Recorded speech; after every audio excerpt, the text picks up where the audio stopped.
licença? Desculpa. O AA é no final do corredor à direita. Não tô aqui pra isso. Não tô aqui pra reunião do AA. Não é por isso que eu tô aqui.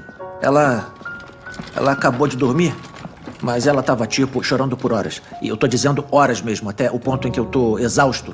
O meu rosto dói e eu tô ficando frustrado e eu não sei como desmontar o carrinho. Eu não sei como dobrar esse carrinho. Ok, bom, me desculpa, mas esse é um grupo pra novas mães. Mentira. Porque naquela placa lá fora tá escrito paz. Eu sou pai, mas eu não sei o que eu tô fazendo aqui. Só que eu não tenho mais ninguém pra conversar sobre essa merda. E eu tô falando merda porque é o que sai da bunda dessa garota que nem uma mangueira de incêndio. Eu não sei se isso é normal ou não é, mas são dois